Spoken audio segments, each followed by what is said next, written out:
Hello students, this is Sachin Datar. SSD education free channel में आप सभी का स्वागत है। आज का ये video Maharashtra board 11th arts commerce science के स्टूडेंट्स जिन्होंने इंफॉर्मेशन टेक्नोलॉजी सब्जेक्ट लिया हुआ है उनके लिए यूजफुल होगा। स्टूडेंट्स, वीडियो आखिर तक देखिए और अगर अच्छा लगे तो लाइक सब्सक्राइब करना मत भूलिएगा। ओके स्टूडेंट्स, लास्ट वीडियो में हमने क्या देखा? आर्किटेक्चर ऑफ कंप्यूटर में input unit, central processing unit और आउटपुट यूनिट। तो अब देखेंगे यूनिट्स ऑफ मेमोरी। यह है हमारा अगला topic. Computer storage and memory is often measured in megabytes, gigabytes, GB. Late us understand the evolution of memory. Computer का मेमोरी किस चीज में मेजर होता है? एक तो मेगाबाइट्स और गीगाबाइट्स। लेकिन ये तो अभी अभी की जो है मेजर चीजें हमको जो पता है वो है मेगाबाइट्स और गीगाबाइट्स। इसका बेसिक्स क्या है वो सीखना पड़ेगा हमको। तो उसके बेसिक्स में जाते हैं। तो सबसे छोटा यूनिट क्या रहेगा? Bit. It is a binary digit that holds only one or one of the two values. कौन कौन सी वैल्यूज हो सकती है? ये 0 और 1। तो ये सबसे छोटा यूनिट है जिसमें 0 या 1 वैल्यू स्टोर हो सकती है। उसके बाद आता है निबल। निबल क्या है? It is a group of 4 bits is called as nibble. तो 1 0 1 1 1 0 0 1 और ये 4 बार 1, ये हो गए 4 बिट्स, यानी ये निबल हो गया। नेक्स्ट यूनिट है बाइट। बाइट क्या है? It is a group of 8 bits called as byte. A byte is the smallest unit which can represent a data item or a character. इसका एग्जाम्पल यहां पे दिया गया है। ये देखिए 8 अलग अलग कैरेक्टर्स दिए हैं, 1 और 0 का कॉम्बिनेशन। ठीक है, अब देखेंगे डिफरेंट यूनिट्स ऑफ मेमोरी ये डायग्राम के थ्रू। क्या दिया है यहां पे? Bit. A bit is a single binary digit. वो एक हो सकता है उसका वैल्यू या फिर 0 हो सकता है। 1 byte is equal to 8 bits, जैसे हमने यहां पे देखा।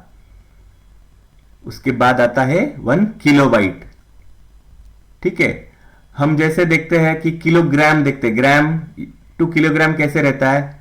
1 ग्राम, तो 1000 ग्राम इज 1 किलोग्राम। लेकिन कंप्यूटर में थोड़ा अलग कंसेप्ट है। यहां पे होता है 1 kilobyte is equal to 1024 bytes.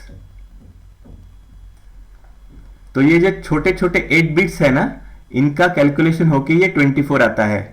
तो इस चीज की वजह से 1 kilobyte is not equal to 1000 bytes by default. ठीक है, तो ये अंदर की बात जो है ना ये समझ में लेनी है कि 1 kilobyte is not equal to 1000 bytes. ये होता है 1024 बाइट्स। तो उसकी वजह से हर बात के जो मेजरमेंट्स है उनमें हमको 1024 ऐड करना पड़ता है। तो देखिए 1 megabyte 1 MB is equal to 1024 kilobytes. 1 gigabytes, उसके मेगाबाइट के बाद आता है gigabyte. 1 gigabyte is equal to 1024 megabytes. Then आता है 1 terabyte. Terabyte is equal to 1024 gigabyte. Gigabyte के बाद आता है अपना टेराबाइट के बाद आता है petabyte. 1 petabyte is equal to 1024 terabytes. उसके बाद आता है exabyte. 1 exabyte is equal to 1024 petabytes. तो इस तरह से वो डिफरेंट यूनिट्स ऑफ मेमोरी समझ में आ जाते हैं। नेक्स्ट देखेंगे concepts of hardware and software. Hardware और सॉफ्टवेयर में क्या है डिफरेंसेस, क्या उसमें मिलता है देखने को? तो देखेंगे hardware. Computer hardware comprises of physical components that a computer system requires to function.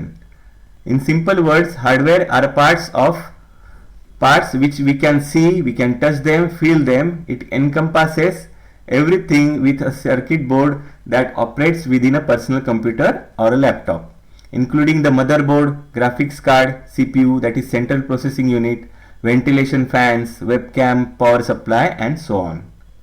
तो basically ये हार्डवेयर क्या है? हार्डवेयर यानी जो फिजिकल कंपोनेंट्स हमको दिखते हैं कंप्यूटर सिस्टम में, जैसे कि यहां पे बताया हम टच कर सकते हैं कंप्यूटर को।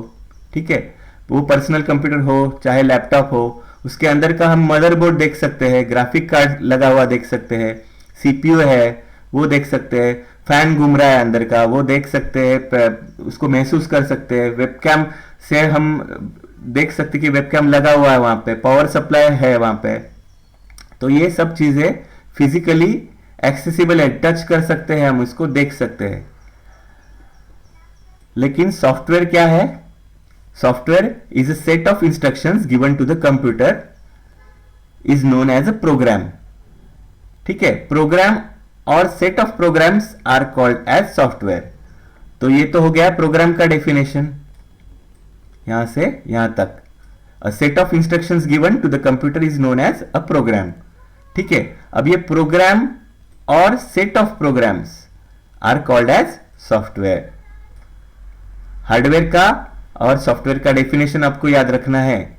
इन simple words, hardware are the parts which we can see, we can touch them, feel them. ठीक है, अब ये सॉफ्टवेयर में देखेंगे, this helps us to interact with the computer in order to perform a particular task. Software is a generic term used to describe computer programs. ये diagram में दिखाया गया है कि हार्डवेयर कैसे रहता है, हम सब देख पा रहे हैं। यहाँ पे ये कंप्यूटर का कैबिनेट है जिसके अंदर मदरबोर्ड, सीपीयू सब डला हुआ रहता है। ये मॉनिटर हो गया, तो ये सब हाथ लगा के हम देख सकते हैं, महसूस कर सकते हैं। ये चीजों को बोला जाता है हार्डवेयर। ठीक है, सॉफ्टवेयर को हम हाथ से महसूस नहीं कर सकते, लेकिन वो एक सेट ऑफ इंस्ट्रक्शंस जो दिया गया है, जो कंप्यूटर प्रोसेस करता है, उसके अंदर जो प्रोग्राम्स रहते हैं, सेट ऑफ प्रोग्राम्स, उनको सॉफ्टवेयर कहा जाता है। अभी यहाँ पे बहुत सारे सॉफ्टवेयर दिखाए गए हैं, एंड्रॉइड, मैकफी, एंटीवायरस हो गया, विंडोज ऑपरेटिंग सिस्टम्स, ये सब operating systems, MS office, word वगैरह सब ये सॉफ्टवेयर के अंदर आता है। ठीक है, आगे देखेंगे। तो हमने सॉफ्टवेयर क्या है वो देख लिया, अब कैटेगरीज ऑफ सॉफ्टवेयर देख लेंगे कि सॉफ्टवेयर में दो अलग अलग कैटेगरीज कौन कौन से है। दो कैटेगरीज है इसमें, तो पहला है ओपन सोर्स सॉफ्टवेयर और दूसरा है क्लोज सोर्स सॉफ्टवेयर। अब ओपन सोर्स सॉफ्टवेयर है क्या? It refers to the software which releases code in public domain for anyone to use.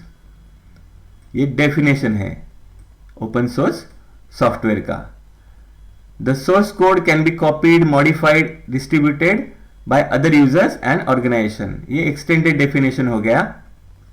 As the software is open to the public, the result is that it constantly updates, improves and expands as more people can work on its improvement. Many states are following FOSS policy, that is free open source software policy, and it enabled them to save some million of rupees each year in licensing costs. The Kerala state is in the news as they have adopted FOSS policy and saved over rupees 300 crores as a license fee for proprietary or closed source software. ये पूरा हमको इससे देखने क्या समझ में आता है? ओपन सोर्स सॉफ्टवेयर क्या है? जिसका कोड पब्लिक डोमेन में इजीली अवेलेबल है। The source code can be copied, उसको कॉपी कर सकता है कोई भी, उसको मॉडिफाई कर सकता है, उसको डिस्ट्रीब्यूट कर सकता है एक दूसरे के साथ। ठीक है, तो ये फ्री हो गया, फ्री टू यूज हो गया। As the software is open to public, ये ओपन होने के कारण क्या है? ये कॉन्स्टेंटली अपडेट होते रहता है। हर एक केसेस, हर कोई इसका कंट्रीब्यूटर बन सकता है। जो भी कोडर्स है, डेवलपर्स है, जो सॉफ्टवेयर बनाते हैं, तो उसमें ये कंट्रीब्यूट कर सकते हैं। उसकी वजह से ये कॉन्स्टेंटली अपडेट रहता है, ये इंप्रूव होते रहता है और ये एक्सपांड होते रहता है ज्यादा से ज्यादा लोगों तक। ठीक है, तो उसकी वजह से क्या है? ये तो है फ्री, ओपन सोर्स है, तो इसके लिए लाइसेंस लेना पड़ता है क्या? नहीं। पैसे देने पड़ते हैं क्या? नहीं। तो उसी वजह से ये free open source software policy अपनाई गई है। किस स्टेट्स ने पहला अपनाया है? तो Kerala. Kerala was the first state which adopted FOSS policy. और कितना पैसा उन्होंने सेव किया है? 300 करोड़। किस में सेव किया है? जो लाइसेंसिंग फी लगता है सॉफ्टवेयर बनाने के लिए, उसमें उन्होंने सेव किया है। ठीक है, ये तो हो गया ओपन सोर्स सॉफ्टवेयर। अब देखेंगे close source software. It is opposite to open source software, यानी ये फ्री नहीं है, इसको बनाने के लिए पैसा लगेगा, उसको डेवलपर्स लगेंगे जिनको सैलरी देना पड़ेगा, तो सब ये पेड है. It is opposite to open source software and means that the software is used by the proprietary and has a closely guarded code. इसका कोड क्लोजली गार्डेड है, ओपन नहीं है, फ्री नहीं है. Only the original authors of organisation of a software can access. Only the original authors of organisation can access, copy and alter that software. ये सबके लिए open है क्या? नहीं. तो ऑर्गेनाइजेशन के जो भी डेवलपर्स है, हाई लेवल डेवलपर्स, तो उनके पास ही इसका एक्सेस रहता है. In case of close source software, user has to purchase the software before using it.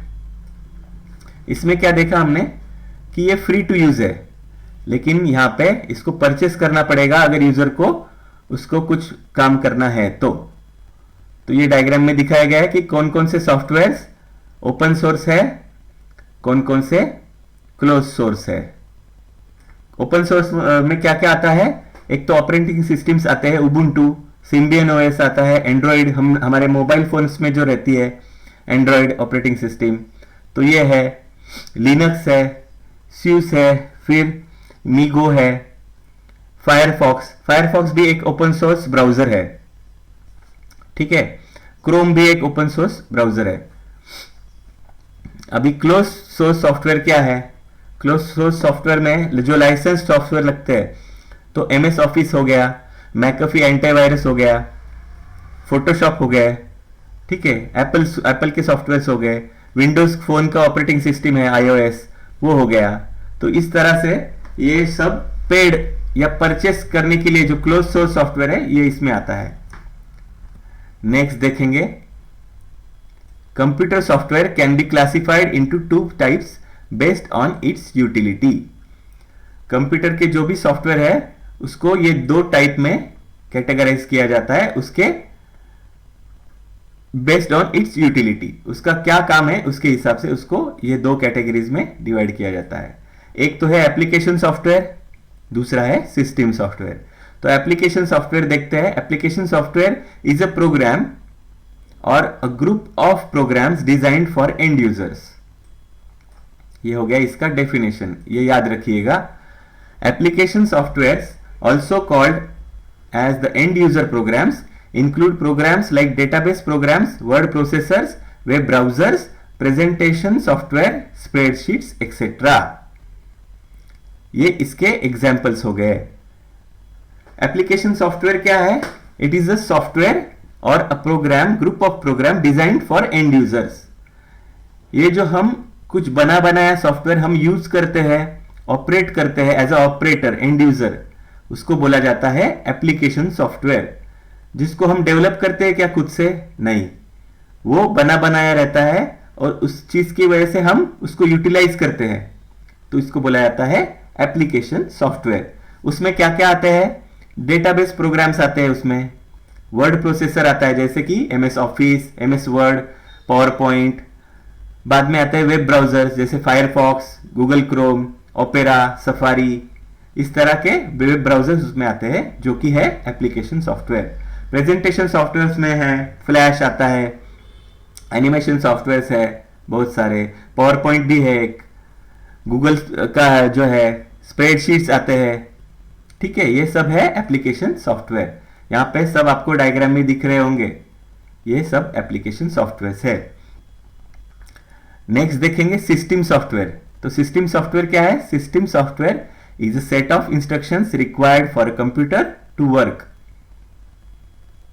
For example, Linux operating system is a program that allows different applications and various components of hardware such as monitor, printer, mouse, keyboard, etc. to communicate with each other. Main difference क्या है application और system software का? कि system software एक set of instruction है जो computer को लगता है. किस चीज के लिए लगता है?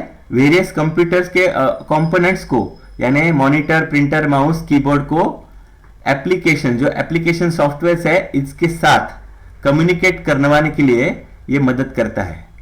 कौन मदद करता है? System software. तो ये मेन बॉस हो गया. तो मेनली इसमें क्या क्या आते हैं, ऑपरेटिंग सिस्टम्स जो रहते हैं वो इसके अंडर आते हैं। ठीक है, तो जैसे कि यहाँ पे दिख रहा होगा आपको, ये विंडोज हो गया, एंड्रॉयड हो गया, ये दूसरा विंडोज हो गया, एप्पल हो गया, लिनक्स हो गया। तो ये सब ऑपरेटिंग सिस्टम्स जो है ये बॉस की तरह काम करती है। ये क्या करती है, एप्लीकेशन सॉफ्टवेयर जो है इनको, जो कंपोनेंट्स है इनके साथ कम्युनिकेट करवाती है ठीक से। समझ में आया? नेक्स्ट देखेंगे। अब ये जो सेक्शन है, let us understand more about an operating system. Operating system क्या है उसके बारे में हम एक एक पढ़ेंगे। A computer would not be able to function correctly without an operating system. ठीक है, कंप्यूटर क्या करेगा, ऑपरेटिंग सिस्टम है ही नहीं तो वो कम्युनिकेट कर पाएगा क्या एप्लीकेशन सॉफ्टवेयर से? नहीं। तो वो बहुत इंपॉर्टेंट है। An operating system is a software program that empowers the computer hardware to communicate and operate with the computer software. Same thing बताया गया है। The operating system boots up the computer and makes sure that everything is operational.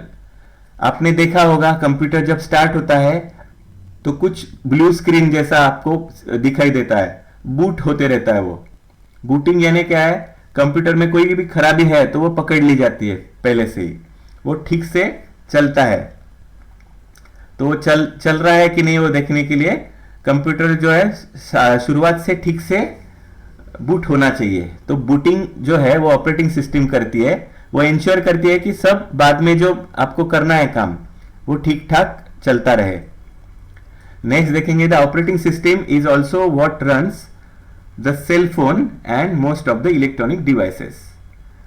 आपका जो smartphone है और electronic devices रहेंगे बहुत सारे, आईपॉड रहेंगे, दूसरे रहेंगे, जो इलेक्ट्रॉनिक डिवाइसेस है उनमें भी ऑपरेटिंग सिस्टम रहता है, बिल्ट इन रहता है, चिप रहता है, उसमें जो ROM रहता है, रीड ओनली मेमोरी, उसमें ऑपरेटिंग सिस्टम डला रहता है। उसका काम ही क्या है कि सिस्टम को स्मूथली रन करना। The operating system usually comes preloaded on any computer, tablet, laptop और सेलफोन दैट यू बाय। ठीक है, सेलफोन और कुछ कुछ लैपटॉप्स में तो बिल्ट इन आ जाता है, बाद में किसी को इंस्टॉल करना पड़ता है, लेकिन सेलफोन में, स्मार्टफोन्स में तो हमको एंड्रॉयड या फिर iOS डला हुआ ही रहता है। वो अपडेट होते रहता है लेकिन बाय डिफॉल्ट वो इंस्टॉल रहता है। नेक्स्ट देखेंगे, most people use the operating system that comes with their device as default. Most people use the operating system that comes with their device as default. समझो अगर मेरे इसमें एंड्रॉयड है तो मैं चेंज कर पाऊंगा क्या? नहीं। तो बाय डिफॉल्ट जो है वो रखा रहता है। कोई भी अगर विंडोज डला हुआ है नए सिस्टम में और उसको मालूम नहीं है कि उसको चेंज करना है, तो बाय डिफॉल्ट ऑपरेटिंग सिस्टम जो भी इंस्टॉल हुआ है, हार्डवेयर इंजीनियर ने करके दिया है, तो वो इंस्टॉल रहता है उसमें। ठीक है, it is necessary to use licensed operating system and not a copied or a pirated version. Okay, licensed copy क्यों रखना है? क्योंकि हमको भी समझ में आना चाहिए कि ऑपरेटिंग सिस्टम डेवलप करने के लिए डेवलपर्स को कितना एफर्ट्स लेना पड़ता है। वो जो कंपनी डेवलप कर रही है, ये सॉफ्टवेयर लिख रही है ऑपरेटिंग सिस्टम्स के लिए, उनको सैलरी भी देना पड़ता है। तो अगर हम मुफ्त में ये पायरेटेड वर्जन कहीं से भी लेते हैं, हार्डवेयर इंजीनियर को बोलते हैं कि मुझे विंडोज डलवा के दो, लिनक्स, उबुंटू, तो ठीक है वो ऑपरेटिंग सिस्टम फ्री है, लेकिन विंडोज, मैकिंटोश वगैरह जो है ऑपरेटिंग सिस्टम्स वो फ्री नहीं है। वो अगर हम पायरेटेड वर्जन यूज कर रहे हैं तो हम क्या कर रहे हैं? हम इलीगली काम कर रहे हैं।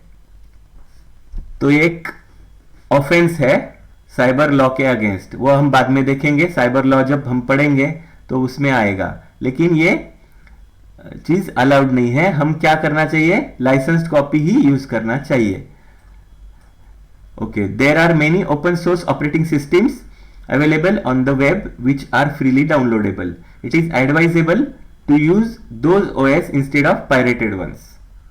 ठीक है, यहाँ पे क्या बताया गया है कि ओपन सोर्स सॉफ्टवेयर आपको ऑपरेटिंग सिस्टम्स अवेलेबल है वेब पे जो कि फ्रीली डाउनलोडेबल है, तो उनका यूज करो इंस्टेड ऑफ पायरेटेड वंस। आपके पेज नंबर 61 में सॉफ्टवेयर पायरेसी के बारे में लिखा गया है, तो वो बाद में आप रेफर कर सकते हैं। ठीक है, आगे बढ़ते हैं। Operating systems for personal computers. अब हम एक एक ऑपरेटिंग सिस्टम जो है, हमने देखा है कि किन किन लोगों ने, कुछ कुछ ने नहीं देखा है, तो वो एक एक हम देखते जाएंगे। डॉस, विंडोज, मैक ओएस और भी है बाद में। तो पहले हम देखेंगे डीओएस, डॉस। ये क्या है? Disk operating system, which was the dominant operating system for microcomputers in the 1980s and the early 1990s. For working with DOS, the user needs to know how to input the commands using command prompt window. ये DOS basically क्या है? ये command based language है, sorry operating system है, जो कि 1980s और 1990s में माइक्रो कंप्यूटर्स में ऑपरेट किया जाने वाला एक पॉपुलर ऑपरेटिंग सिस्टम था। अभी के कंप्यूटर में भी है, रहता है, लेकिन वो बूट लेवल में यूज होता है। बूट लेवल यानी क्या? जब हम शुरुआत करते हैं, कंप्यूटर कोई रिस्टार्ट होता है, तब हमको ऐसे डॉस के जैसा, या अभी यहाँ पे ब्लैक स्क्रीन है, किसी किसी इसमें ब्लू स्क्रीन दिखता है, तो उसमें ये जो पहले आता है कमांड प्रॉम्प्ट लोड होते रहता है हमारा कंप्यूटर, तो वो डॉस बेस में लोड होते रहता है, जो बाय डिफॉल्ट उसका चिप के अंदर का ऑपरेटिंग सिस्टम है। विंडोज वगैरह तो एक हाई एंड का ऑपरेटिंग सिस्टम है, जो हार्ड डिस्क में हम बाद में इंस्टॉल कर सकते हैं। ठीक है, तो हम देखेंगे next Windows. Windows is a series of operating system that are designed by Microsoft. किसने डिजाइन किया है? ये माइक्रोसॉफ्ट ने डिजाइन किया हुआ ऑपरेटिंग सिस्टम है Windows. The first two versions of the Windows operating systems introduced in 1985 and 1987 respectively were primitive. ये जो पहले वर्जन्स थे 1985 और 87 के, ये बहुत ही प्रिमिटिव थे। Windows is the most commonly used operating system. अभी हमारे इंडिया में सबसे ज्यादा विंडोज यूज होता है। ठीक है, उसके बाद में देखेंगे Mac OS. Mac OS Apple Corporation registered operating system is called as Mac OS. Apple Computers ने ये मैक ओएस डिजाइन किया हुआ है। नेक्स्ट देखेंगे Chrome OS. Chrome OS is an open source operating system created by Google to create a better computing experience for people who spend most of their time on the web. अब हमको तो लगता है कि ये तो browser हो गया, हमारे मोबाइल में इंस्टॉल होता है, ठीक है, लेकिन ये बाय डिफॉल्ट है क्रोम का ओएस। ये ज्यादातर ये ओएस किस चीज के लिए डेडिकेटेड है? तो ये ब्राउजिंग के लिए डेडिकेटेड है। किसने बनाया है? गूगल ने। Chrome OS is open source, ये ओपन सोर्स है, तो ये फ्री टू यूज है। ठीक है, ये किसी भी कंप्यूटर या फिर मोबाइल टैबलेट में इंस्टॉल किया जा सकता है फ्री ऑफ कॉस्ट। नेक्स्ट देखेंगे Unix. Unix was trademarked in 1969 by a group of AT&T employees at Bell Labs as a multitasking and multi user computer operating system. Unix क्या है? एक trademark किया गया ऑपरेटिंग सिस्टम है। किसने बनाया? A group of AT&T employees at Bell Labs. इन्होंने बनाया है। ये मल्टीटास्किंग और multi user computer operating system है। इसमें एक ही यूजर काम करता है क्या? नहीं। एक ही काम होता है क्या? नहीं। तो मल्टीटास्किंग और मल्टी यूजर, बहुत सारे यूजर्स एक साथ काम कर सकते हैं ये ऑपरेटिंग सिस्टम में, तो ये बहुत बड़ा ऑपरेटिंग सिस्टम है यूनिक्स। उसके बाद में हम देखेंगे Linux. Linux is an open source portable multi user. ये तीनों चीज जो है इनको हम ध्यान से पढ़ते हैं। Multiple users can access system resources like memory, RAM, application programs at the same time. Multi programming operating system, it is very similar to the other operating systems such as Windows and source code is available to the public. अब हम धीरे धीरे से पढ़ते हैं। Linux is an open source. ये open source है, portable है। पोर्टेबल है क्या मतलब क्या है? कि ये ऑपरेटिंग सिस्टम हम पेन ड्राइव में भी स्टोर करके दूसरे कंप्यूटर में जाके स्टोर कर सकते हैं या फिर इंस्टॉल कर सकते हैं। पेन ड्राइव के थ्रू भी इंस्टॉल कर सकते हैं हम। तो उसके लिए कुछ ऐसा असाइन ड्राइव यानी सी ड्राइव में जैसे हम देखते हैं कि कोई चीज इंस्टॉल रहती है, तो उसका जरूरत नहीं है। हम डायरेक्टली पेन ड्राइव से भी इंस्टॉल कर सकते हैं। ठीक है, कोई भी फ्लैश ड्राइव या दूसरा किसी भी ड्राइव से हम इंस्टॉल कर सकते हैं। मल्टी यूजर है यानी क्या कि multiple users can access this system, उसका रैम यूज कर सकते हैं, मेमोरी यूज कर सकते हैं और एप्लीकेशन प्रोग्राम्स भी एक साथ सेम टाइम यूज कर सकते हैं। मल्टी प्रोग्रामिंग है तो उसमें एक साथ बहुत सारे प्रोग्राम्स रन होते हैं। मल्टीटास्किंग और मल्टी प्रोग्रामिंग लगभग सेम ही है। तो ये किस चीज से सिमिलर है? विंडोज से सिमिलर है। लेकिन हम लोग जो विंडोज इस्तेमाल करते हैं वो एक ही आदमी इस्तेमाल करता है, ठीक है। उसको नेटवर्क से जोड़ा जाए तब हम बाकी के काम कर सकते हैं। लेकिन लिनक्स जो है वो by default built in he multi user है, ओपन सोर्स है, विंडोज की तरह पेड नहीं है वो, ठीक है। नेक्स्ट देखते हैं operating systems for mobile phones. अभी पहले तो हमने देखे तो वो सब डेस्कटॉप और लैपटॉप इनके लिए यूजफुल था। अब हम देखेंगे कि मोबाइल फोन्स के लिए क्या क्या ऑपरेटिंग सिस्टम्स अवेलेबल है। There are many different operating systems for mobile phones and devices. These are कौन कौन सी है? एंड्रॉयड है, आशा है, ब्लैकबेरी है, iOS है, विंडोज फोन है, एक्सेट्रा। तो पहले हम देखेंगे कि एंड्रॉयड क्या है। Android is a free and open source operating system provided by Google. Android का जो फोन है उसमें आपने देखा होगा गूगल का लोगो आता है। It is most popular OS यानी operating system among all other OS. सबसे ज्यादा एंड्रॉयड फोन्स अवेलेबल है अपने भारत में, तो ये तो पॉपुलर होना ही है, ठीक है। नेक्स्ट है आशा। आशा क्या है? Asha is used by Nokia phones. Nokia phones में ज्यादातर आशा करके एक ऑपरेटिंग सिस्टम है, उसको यूज किया जाता है। ये है क्लोज सोर्स ऑपरेटिंग सिस्टम, तो ये पेड वर्जन है। तो यानी ऑपरेटिंग सिस्टम जो है इसका कोड हमको दिखाई नहीं देता, ठीक है। नेक्स्ट है blackberry. This is a close source operating system for smartphone and tablet devices. ये भी एक क्लोज सोर्स ऑपरेटिंग सिस्टम है। iOS क्या है? एप्पल कंप्यूटर ने बनाया हुआ एक क्लोज सोर्स ऑपरेटिंग सिस्टम है, जो कि एप्पल्स के आईफोन्स में आईपॉड टच, आईपैड और सेकंड जनरेशन एप्पल टीवीज में दिखाई देता है। जी हाँ, टीवीज में भी है। एप्पल की टीवीज जो रहते हैं ना उसमें भी iOS ही रहता है, ठीक है। नेक्स्ट देखेंगे विंडोज फोन।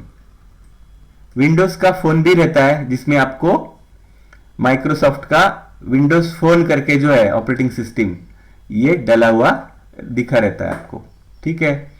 तो ये उनके लोगोज है। ये एंड्रॉयड का हो गया, ये विंडोज का हो गया, ये एप्पल का iOS का हो गया, ब्लैकबेरी का हो गया।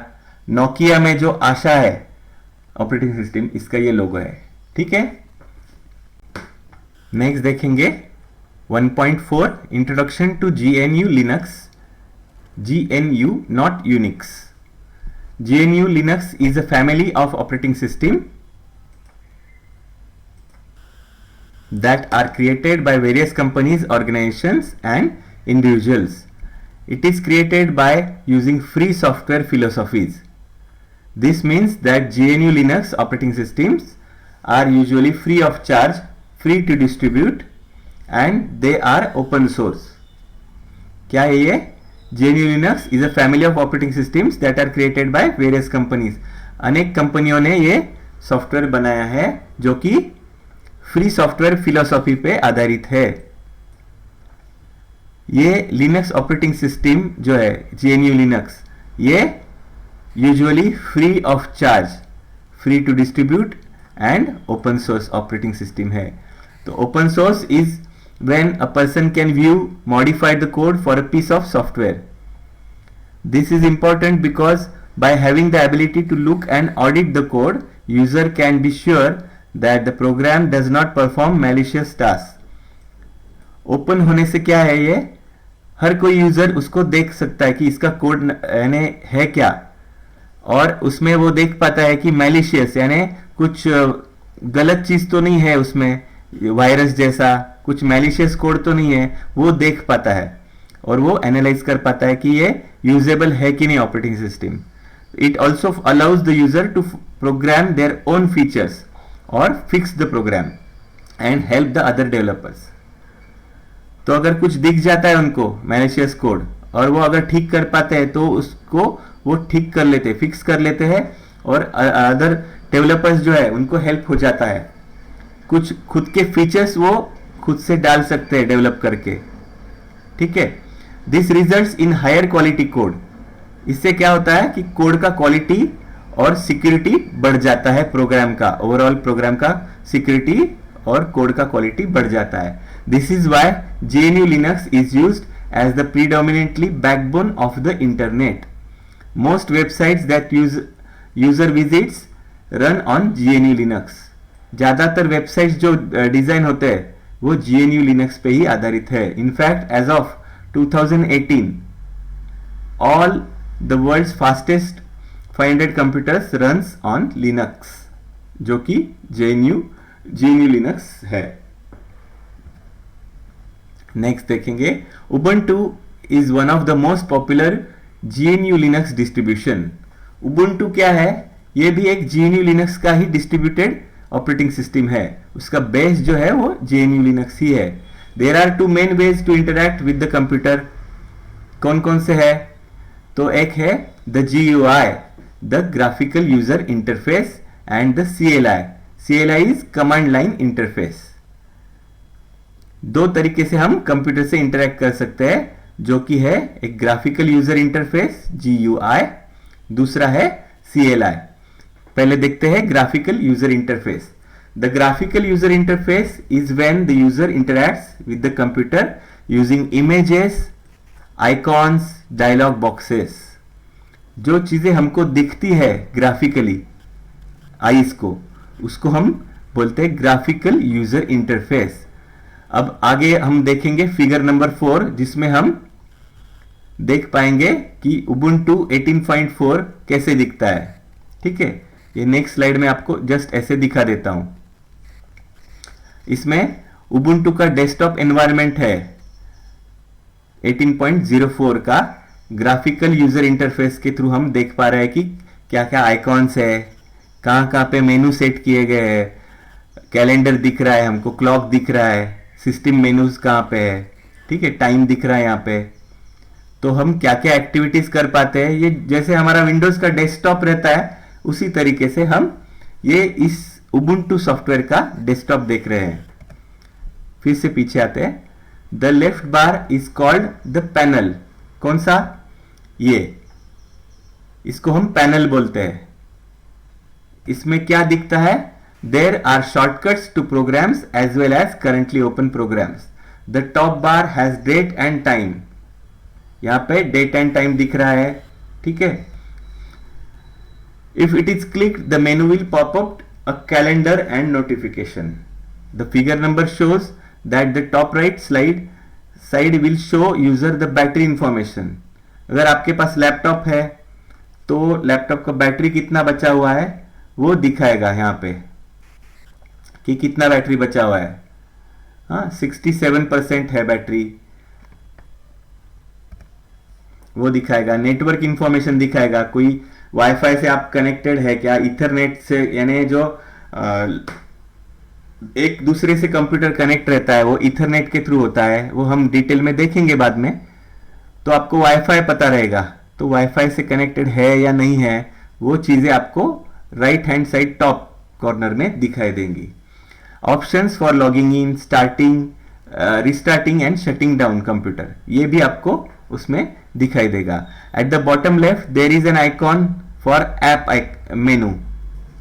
देखिए यहां पे दिख रहा है, ये जो 9 डॉट्स है ये ऐप मेनू के लिए दिए गए हैं. जैसे विंडोज में हम स्टार्ट बटन दबाते हैं तो हमको प्रोग्राम्स दिखाई देते हैं, उसी तरीके से ये Ubuntu में दिखता है. ठीक है. Clicking on it, it will show list of the apps installed on the computer. The search option is used for quick search of the application. The home folder is where all the personal documents and settings are stored. Every user has their own home folder. अब यहाँ पे next में देखेंगे, ये जो है यहाँ पे यहाँ पे क्लिक करने के बाद यहाँ पे दिख रहा है टाइप, सर्च बार दिख रहा है। सर्च बार में हम कुछ सर्च करते हैं प्रोग्राम्स के लिए तो वो भी हमको मिल जाता है। और ये हर किसी का एक होम फोल्डर रहता है उबुंटू में, तो हर किसी का अलग अलग रहेगा जिसमें उसने जिसको जो जो भी सॉफ्टवेयर पहले लगते हैं तो वो यहाँ पे आके रख देता है। ठीक है, तो यहाँ पे atom, audacity, books not, calculator, calendar जो भी है वो उसको इजीली अवेलेबल होना चाहिए, वो यहाँ पे रख सकता है। ठीक है, ये तो हो गया GNU लिनक्स का जो डिस्ट्रीब्यूशन है उबुंटू करके उसके बारे में। नेक्स्ट देखेंगे फाइल एक्सप्लोरर और सॉफ्टवेयर सेंटर। फाइल एक्सप्लोरर में क्या क्या है कि ये जो होम फोल्डर है, होम फोल्डर में हम उसके खुद के जो है फाइल्स, जो फोल्डर्स है वो इजीली लोकेट कर पाते हैं। ठीक है, नेक्स्ट जो है ग्राफिकल यूजर फेस इंटरफेस के बाद का वो है कमांड लाइन इंटरफेस, CLI। तो कमांड लाइन इंटरफेस क्या है? It is when user react with the computer using text. This is done by typing commands into a terminal. The default CLI on Ubuntu 18.04 is called as bash. Ubuntu 18.4 में क्या है? Command line interface को कहा जाता है bash. It is the command line processor that runs in a text window where the user types commands that causes actions. The commands are programs that are run when user types command name. There are number of different commands that user can use. Some are explained in table number 2. यहाँ पे ये command line interface दिखाई दे रहा है। अभी ये कुछ commands रहेंगे, ये हम अगले टॉपिक में कवर करेंगे। तो यहाँ पे हम देख पा रहे हैं कि ये बहुत सारे कमांड्स जो है ये उबुंटू में यूज होते हैं। तो इनको इन डिटेल हम नेक्स्ट वीडियो में देखेंगे।